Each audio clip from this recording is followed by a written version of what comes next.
នឹងថ្ងៃ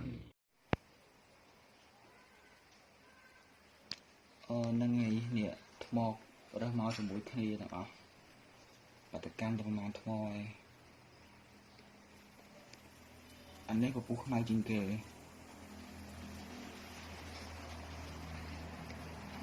អានេះក៏ពុះរៀងមកខុតអានេះរៀង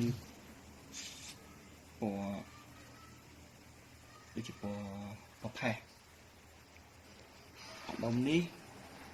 មានផ្កានងមានខ្មៅ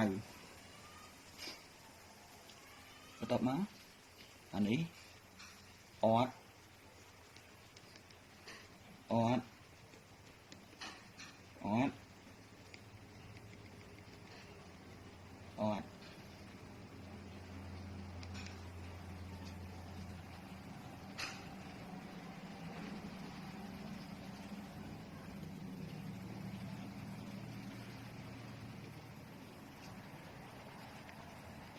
អាស៊ីតមាស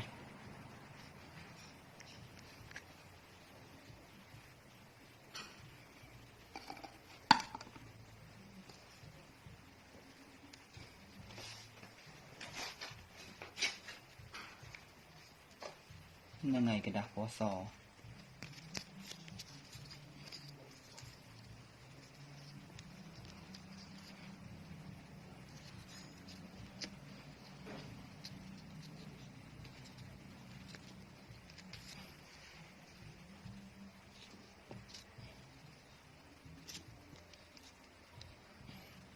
មានខ្មៅមានផ្កាណូមានអីចឹង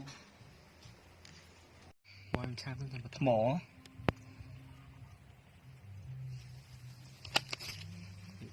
ខ្ញុំរកទៅចិត្តអមចិត្តមិនចេះយកថ្មនេះទេបាទថ្មណាអត់នេះខ្ញុំមិនយល់ទេមកល្អ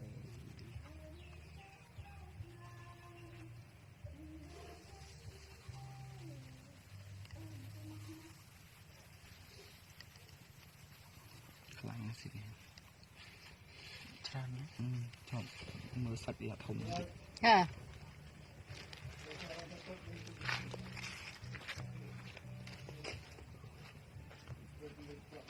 ហើយកាលណាខ្ញុំទុក